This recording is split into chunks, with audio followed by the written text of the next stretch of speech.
So we're going to take a trip here through a cave. There you can see the opening, and the next picture is that cave.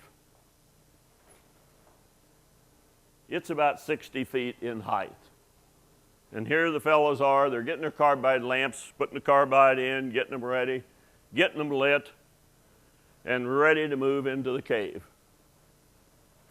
And one thing I never mentioned anyway on the conservation and the other part as far as safety goes, anytime anybody goes into that cave, you tell somebody on the surface where you're going and what time you expect to be out of there.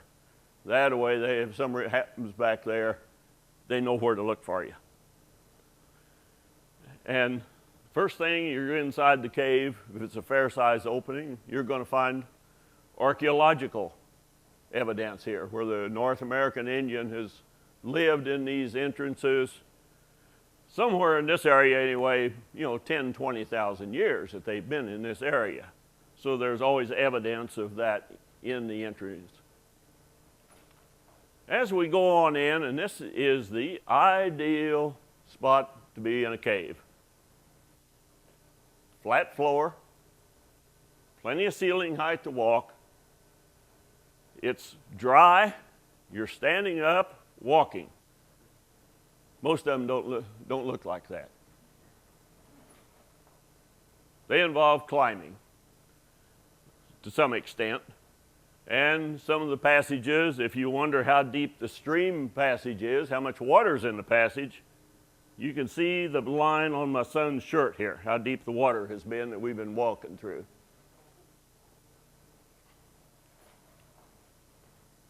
Well, that is me. Years ago, I was taking and doing surveying, mapping.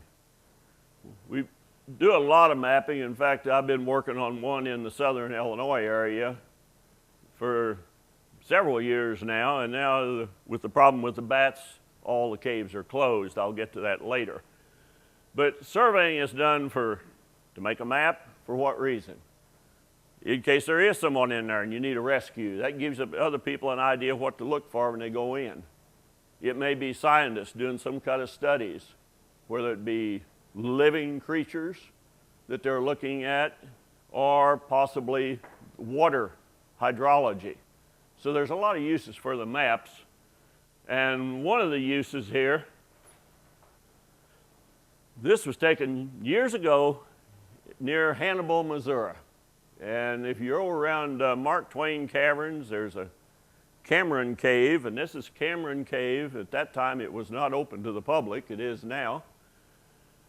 This was back in the time they was thinking about fallout shelter, civil defense. And they had this all figured out. They had all the boxes of food in here. Here are cans. They're to be filled with water for drinking water. And after they've been used, then they can be used as commodes. The thing is, they're almost a mile from the entrance back in the cave. Now, in a national emergency, I'm not sure how they plan on getting that water into those cans. But even though you got water, you got food, the food, you can see the boxes are really deteriorating from the high moisture in the cave. It's near 100%, in the upper 90s. So everything is deteriorating, but cavers thought you cannot bring the average person into that cave and survive. Sure, you got food, you got water. It's not the food and water, it's the psychological thing. If they're put in that condition, in this cave, about 59.5, 60 degrees, and the high humidity, basically darkness, if they've been in there 2 days or 3 days, psychologically, there are going to be problems. They will not be able to survive because of the psychological effect under these conditions. So as we travel on through the cave,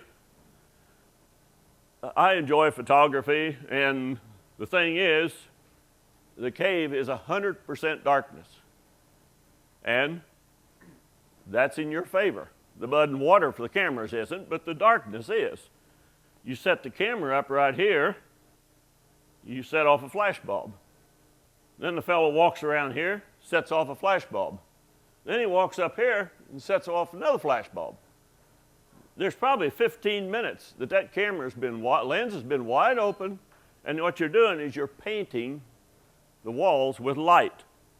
And as you see, those two right there, that is the same fella. It's the same person. And then you just paint the walls with light. You light it the way you want then. And then you can close up the shutters.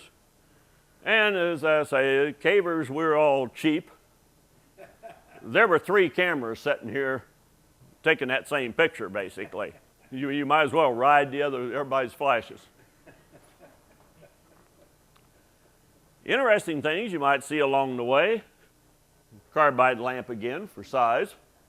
So we're looking at something about actual size in the picture. There's a water well from the house above here. Here's the wires going down to the submergible pump. The property owners didn't know it was there, and I still think it'd been interesting. The guys that found it the first time just sat there with a rock and went tap, tap, tap. You can imagine what that would sound like in the house up above.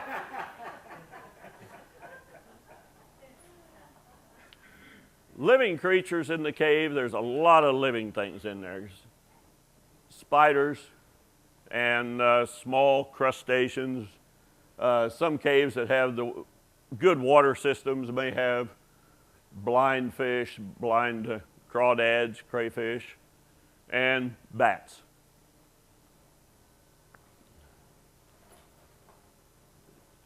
Many of the bats live in colonies or hibernating colonies. And I don't know how many of you are familiar with the white nose syndrome that's having the problems that the bats are having now. But this white nose syndrome, and it's like white dust-like around the muzzle, that fungus growth. And they get it there, and they get it on their what so-called elbows, on their wings. When they go into a colony like that, they transmit it to other bats.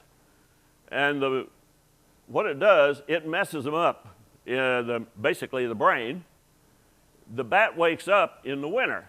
See, they go in and hibernate in the fall, sleep all winter, come out in the spring when the insects and that are out.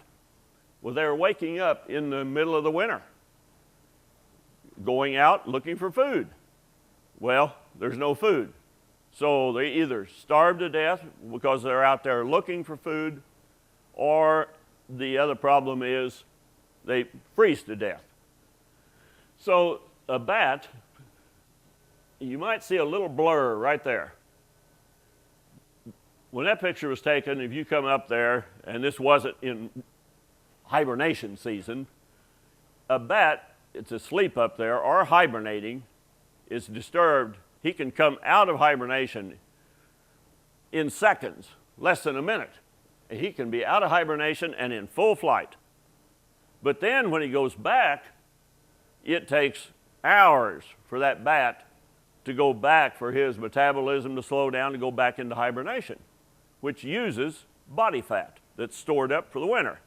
So if you disturb a bat too many times in the winter, he will probably so-called starve to death because of the use up the body fat that's been stored before spring gets here.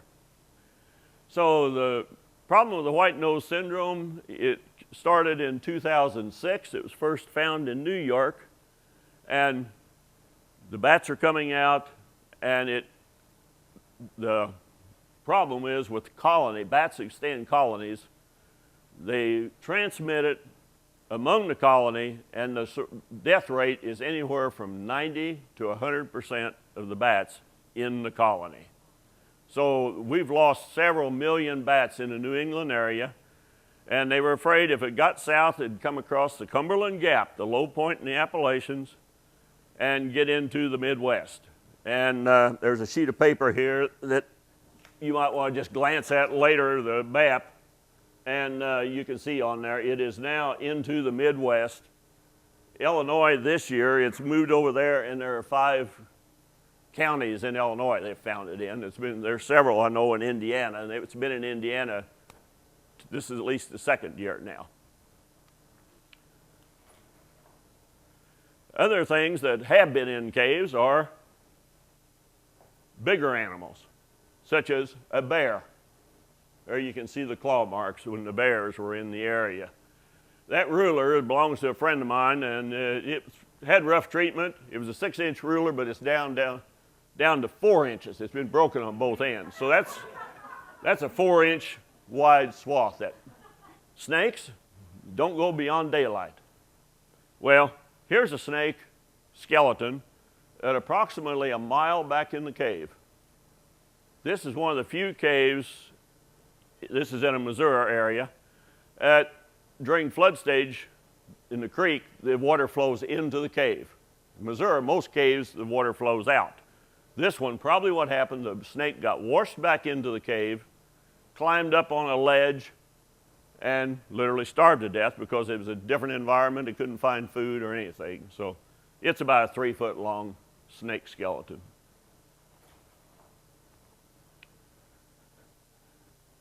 Here's a paw print. That's a saber-toothed tiger.